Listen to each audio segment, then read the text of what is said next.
Momentum oscillators. In this video, you will learn the main momentum oscillators, the relative strength index, the intraday momentum index, the rate of change or momentum indicator, the stochastic oscillator, and the commodity channel index.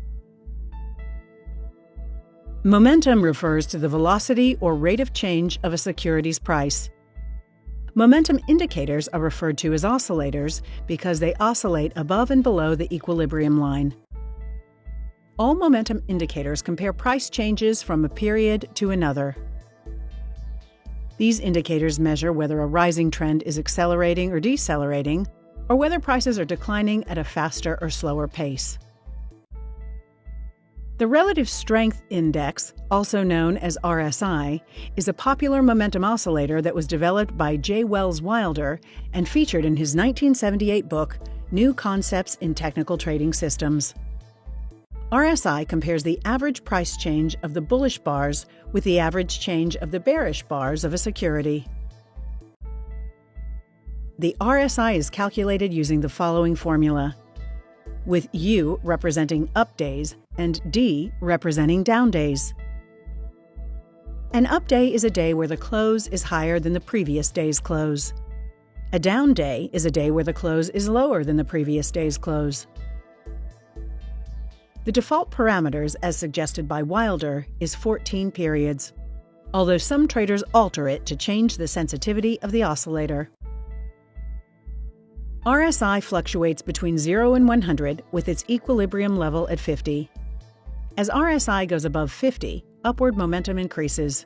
When it goes below 50, downward momentum increases. RSI is also used to reveal extreme price conditions. A security is considered overbought when RSI moves above 70, and oversold when RSI moves below 30. Another momentum oscillator is the intraday momentum index, which is also known as IMI. The IMI was developed by Tushar Shande and is considered a crossbreed between the RSI and candlestick analysis. The calculation of the IMI uses the relationship between the opening and closing prices to determine whether the period is bullish or bearish. It separates the bullish and bearish candlesticks and performs an RSI calculation on the candlestick bodies. The IMI calculation focuses on the body size of each candle. It compares a candle's open and close price to differentiate between bullish and bearish days. For example, on this day the open was 1850 and the close was 1900, so we have 50 bullish points. The next day, the open was 1850 and the close was 1750, giving us 100 bearish points. The next day, 100 bearish, and so on. We then count how many bullish and bearish points we have. In our example, for the last 11 days, we have 350 green and 600 red. Now, using the formula, we see that our first point is 37%. The next day, we have a green candle of 150 points. Remember, we always count the last 11 periods. So now we have 450 green and 600 red, which gives us 43% as our second point. When the green points are equal to the red points, the IMI would be at the 50% equilibrium level. This is the intraday momentum index. Similar to the RSI, the IMI default look-back period is 14, but can also be changed to alter the sensitivity of the oscillator. IMI fluctuates between 0 and 100 with its equilibrium level at 50. As it goes above 50, upward momentum increases. As it goes below 50, downward momentum increases. Like RSI, IMI is also used to reveal extreme price conditions. A security is considered overbought when IMI moves above 70, and oversold when IMI drops below 30. The price rate of change, also known as the ROC indicator, is a pure momentum oscillator that measures the percent change in price from one period to the next. The result is the percentage that the security's price has changed in the last X periods. ROC is identical to momentum oscillator, with the only difference of momentum being normalized. The ROC has an equilibrium of 0, whereas the momentum oscillator fluctuates above or below 100. The ROC is calculated by comparing the closing price today to the closing price X periods ago. Let's check how a 4 look-back period ROC is calculated. On this day, the close is at 19. 4 periods ago, the close was 16. 19 minus 16 gives us plus 3, which is our first point on the oscillator. The next day, the close was at 17.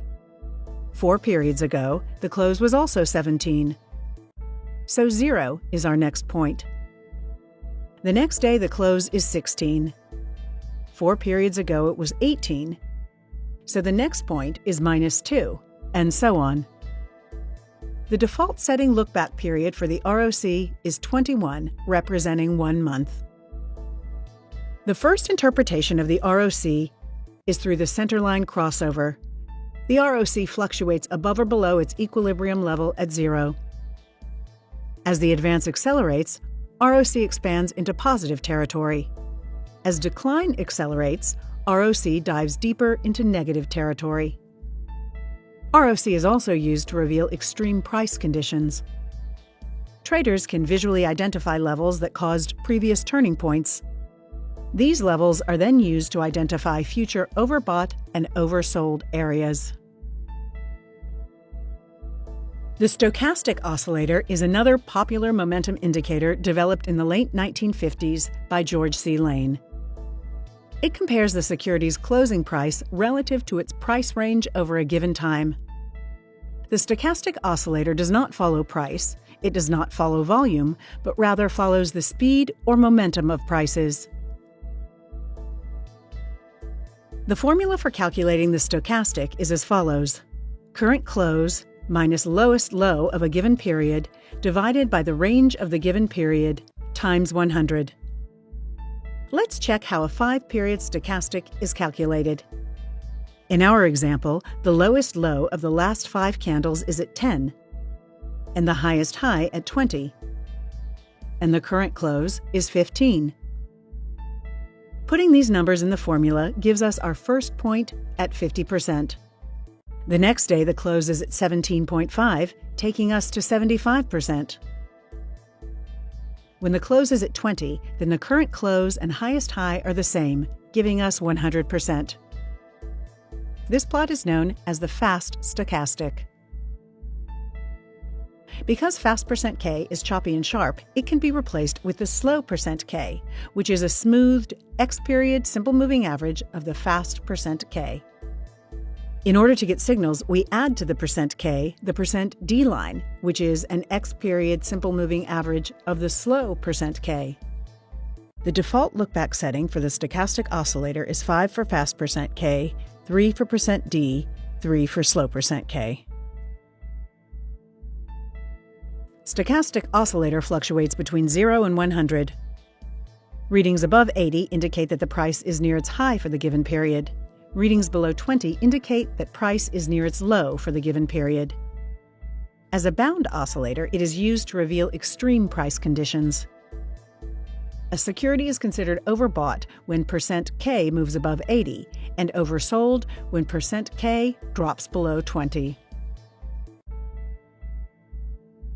The Commodity Channel Index, also known as the CCI, is a versatile indicator developed in 1980 by Donald Lambert.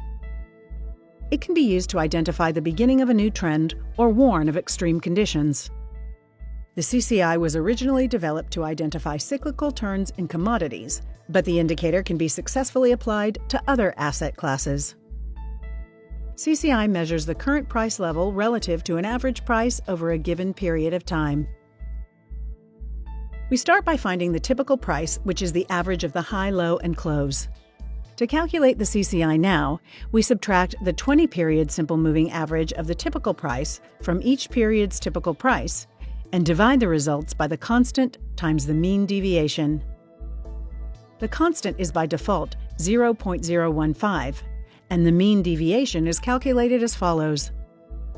We subtract the 20-period simple moving average of the typical price from each period's typical price. Then take the sum of absolute values of these numbers and divide it by the total number of periods.